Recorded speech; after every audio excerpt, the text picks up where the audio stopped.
I was talking to you about chain of command. My chain of command differs whether I'm on alert or I'm right here briefing you.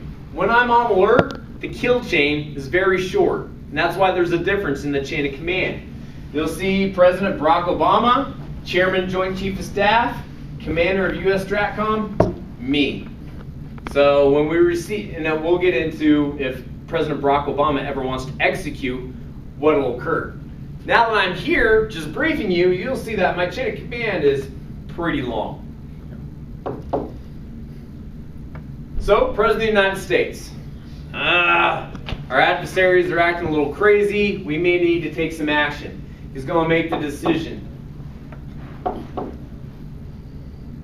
He's going to send that decision down to the National Military Command Center. The National Military Command Center is going to generate an emergency action message. That emergency action message is going to be sent to U.S. Strategic Command. U.S. Strategic Command is going to take that message and make it applicable to whomever is responsible for the actions that the President directed. And in this case, and in this example, it's the 10th Missile Squadron. President Barack Obama wants the 10th Missile Squadron to take action, and this is the EAM that comes across over here on our HA side, forces us to open our SAS. I unlock my lock, my commander unlocks his or her lock, we open it, we authenticate the message, grab the key, turn it in, enable, and then launch.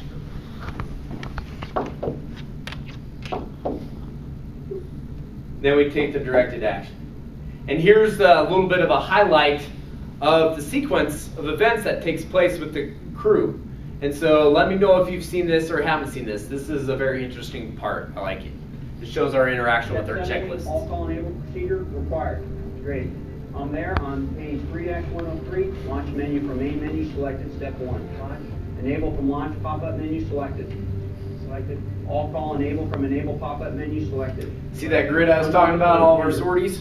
Juliet, Papa, Papa, November, Kilo, Foxtrot. Yeah, Juliet, Papa, November, Kilo, Foxtrot. That's good. Enable switch. Down and lock. Down and lock. OID, over to the whiskey side. Whiskey. Step 6, initiate key pressed. Initiate.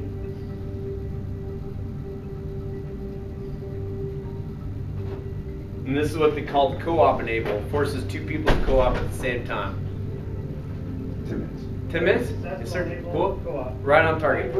Thank you, sir. Call enable. Yeah, he saw the rest of this video. Awesome. Thank you, sir. Checklist. Great. Step 18 and launch actions at this time. Hands on keys. On my mark. 3, 2, 1. Mark. They call them keys, but they're, as you see, they're just switches. There's only one key. And release. ELC message transmit. I agree. Step 18 is accomplished. Step 19, launch switch is back to code used. Okay, we're waiting for LIP. I agree. See, there's that grid again I was talking to you about. And now we're getting to the status of all of our sorties out there in the field. And then you've seen this. That was pretty cool. You guys want to watch it again? Okay. You're like, spare me! Well, that pretty much completes the briefing and everything I had for you. As you can see, the 10th Missile Squadron has a significant history in anything that our nation has called for it to do. And do you guys have any questions over the 10th Missile? Yes, sir. Yeah, I have a couple. Probably don't have anything to do with the missile system. I have several. Number one, let me start with the uniforms. You know, we started out with white uniforms, and then we went to blue uniforms, and now you got the flight suit. So what are you wearing now? What's the current?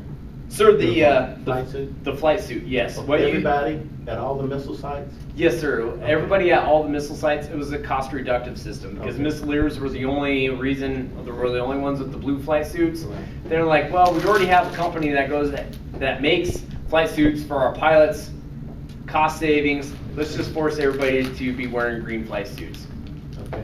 Yes. Second question, what did you do with the young ladies? You know, we went through that transition of the ladies coming on board from the missile sites to Looking Glass to ALCS to all of those. We had to deal with that.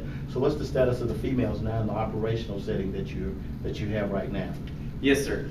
The operational setting, we can go There is no all male crews, all female crews. Okay. So three of my 4 commanders that I've been crewed with so far, 3 of them have been females. And as you saw, they're fantastic missileers. And to be honest, my favorite commanders so far have been females. They're a hell of a lot smarter than I am, and they're doing a great job. And you know, so much so that hey, at one point, all females went on alert and manned the entire 10th Missile Squadron. So leaps and bounds. In the beginning, there was struggles, but they've been ironed out. Another question, if you can answer it, where's your Ertz birds? Do you still have those, or do you know what those are? I'm unfamiliar. Ertz birds? Ertz has been discontinued. Been discontinued. Okay, that was one bird they had at Whiteman that had to Half a communicate. dozen. Pax birds? Yeah, 6. Yeah. Had the communication system that didn't Yeah. do anything but go up and transmit the. Yeah, it transmit was a the way to Right. transmit the emergency action. redundancy. Oh, okay. The EWO, yeah. Yes. Well, we do have something similar. It's called the ALCS. So like I was talking about earlier where... Well, not exactly. Oh, okay. Not the same. Yeah, you're talking the airplane. I'm talking the airplane. You're talking looking glass. Got it. We know what looking glass. Yeah, Okay. yeah. I flew both Looking Glass and ALCS, so I Got was it. chief of battle staff on the glass and on the what's called. So we transmitted from both because the ALCS bird retransmitted after we built and transmitted the message on the glass after we got it from the National Command Authority, which you call something else. What did how did the satellite Paxburgs fit into that scenario?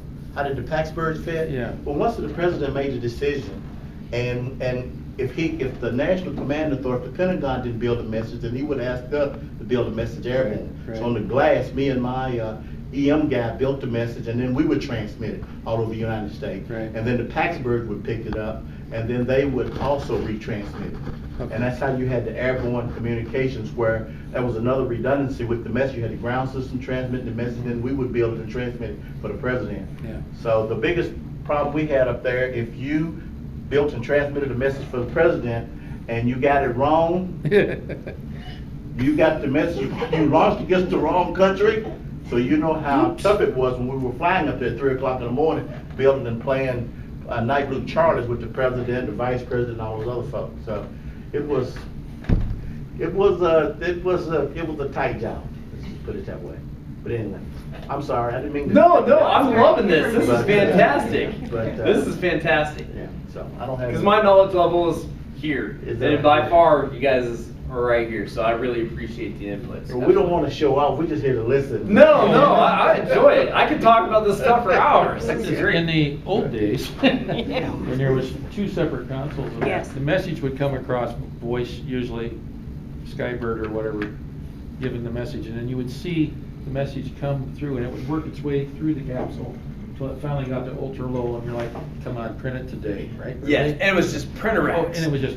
And then the rails are still there Right. for the chairs. And then Yes. they would scoot down on their chairs, Yep. tear off all the printers and all the paper, and then you'd sit there and try to figure out was a retransmission and everything Now, else. they integrate that all together where you don't have that type of? Absolutely. Okay. So if there's any repeat messages or anything like that, the HA side and the brain of this actually has the capability to say, oh, that's a retransmission or that's a redundancy, things like that. So it's only going to deliver one message. Okay. Yep. Where are your ALS birds? Where are they now? Where are the airborne launch controls? Who's got, because they went to Navy, had that for a while, and what? The Navy still has it. They're based out of Offutt. Okay. Oh. Yeah, there's an admiral, remember when they put an admiral in charge down there and everybody went? Right. What? Well, you know, we had NECAP, the National Emergency Command Post. Right. Okay, and then we had the Second Airborne Command Post. Right. And then we had ALCS.